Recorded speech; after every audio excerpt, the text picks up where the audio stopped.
everybody. Welcome to Monday Morning Must Knows. My name is Merlin Rothwell, and here are several things to pay attention to for the upcoming trading week. Now, we normally start things off with the earnings calendar. Well, this week we are going to do that exact same thing, but there's something slightly different about this week's earnings calendar. 4 times a year, there's an event. It's like Pamplona, Spain, the running of the bulls, this excitement. That is going to be the kickoff to earnings season. That's what's happening this week. Now, as you watch this earnings calendar here, not a lot is happening in the first part of the week. We have some names you might recognize, like on Monday, we have Tilray and Acuity Brands. Tuesday, you've got Bed Bath & Beyond, which a lot of people are now saying is going to go bankrupt. On Wednesday, you've got KB Homes and Infosys. Now, KB Homes is of particular interest to me because of what's going on with the housing market, with interest rates and home builders.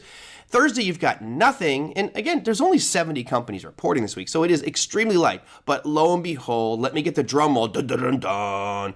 Take a peek at Friday. Bank of America, JP Morgan, Citigroup, Wells Fargo, BlackRock, United Healthcare, Delta Airlines, and there's also Bank of New York Mellon and several others. Why is this so important?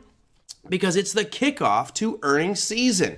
Now, historically, you see the beginning of earnings season is, I guess, viewed with optimism. So if these financial firms come out with really good numbers, we could see some very positive action in our markets. Now, of course, nothing's guaranteed. We don't know how they're going to react, but that has been the historical norm going back the past few years. And usually the first few weeks of earnings season are greeted with optimism, and then we start to become desensitized to those earnings. Now, why is this important? Well, I'm a supply and demand trader, and what we teach at Online Trading Academy revolves around supply and demand methodology. And right now, there are some situations in these financial stocks which do present some great opportunities from a supply and demand perspective. So, for example, let's take a look at the chart of Goldman Sachs here. Goldman Sachs, one of the major banks and financial firms out there, you can see that yellow box on the hard right edge is just traversing sideways. Now, most traders are going to go, meh, there's no opportunity there. It's just going sideways. Well, in reality, what we're seeing is it's trapped between a supply zone and a demand zone and has been traversing back and forth between that.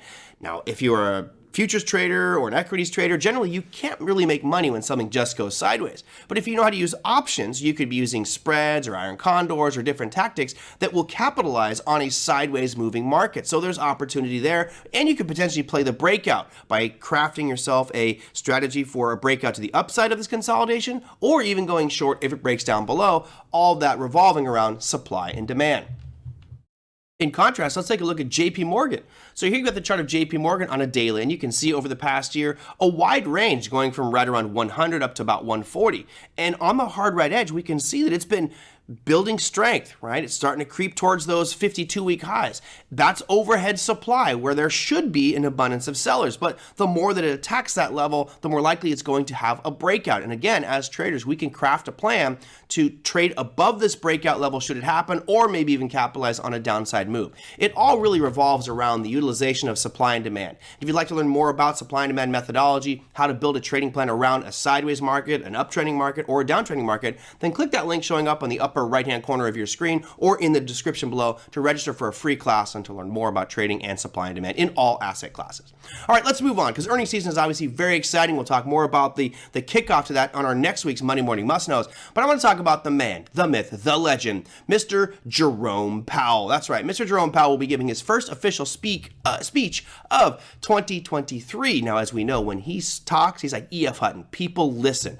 Now, the presentation he's giving is not the most exciting. He will be giving a presentation or participating in a panel discussion on central bank independence that will be in Sweden. Now, many of you are going to be like, oh, in Sweden, that's on the other side of the world. It's going to be a weird hour in the morning. Well, lucky for us, it's actually going to be Tuesday at 8 a.m. Eastern Standard Time, which will be slightly before the equity markets open here in the United States. So that should already have priced in the action from his comments.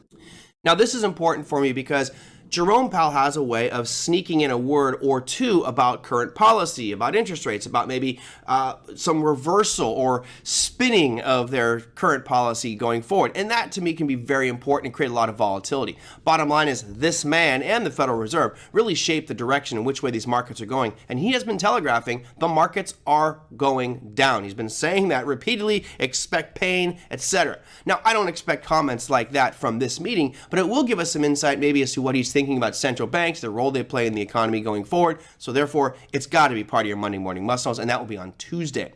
All right, moving on down the list. We talk about inflation so often on this program, and it seems like every week there's some little piece of data about inflation.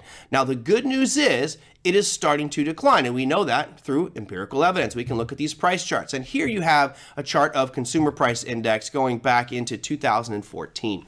Now, if we look historically, getting to the 0.3 to 0.4% seems to be about the historical norm. That's right about here. I'll draw a little red line on there for you. But currently, the most recent number is showing at 0.1%. That's actually lower than what looks like the historical norm here for CPI. Now, again, this is only month over month change, so it's not that big of a deal from the big picture. That said, why don't we look at the big picture? As this chart depicts, we are still significantly higher than any level of inflation we've seen going all the way back into 2019. Even back into 2011, we were only around 3.5%, 4%. We're still at 7.1%, as you can see on the hard red edge there. Now, the good news is, though, we have been sloping down. A lot of this is due to what the Fed has been doing. Remember, we talked so much about the Fed unwinding their balance sheet, meaning they're selling their bond portfolio holdings, which is causing money to come out of the market, right? When they sell those bonds, they take money they borrowed to buy those bonds and they retire it. Now, when they retire that money, that removes money out of the economy, and that can impact inflation, which it looks like it's doing. We've gone from a peak of over 8% down to 7.1%, and the expectation is we're going to continue to slide back to a lower level. That's very good for the markets and may cause a Fed pivot. Now, we don't know exactly how this number is going to come out. It is going to be on Thursday at 8:30 a.m. Eastern Standard Time, so 1 hour before your equity markets open, so it should already be priced in, but a lot of expectation on that specific data point this week, which would create a lot of volatility on that trading session. And that, my friends, is your Monday Morning Must-Knows. We'll see you next week.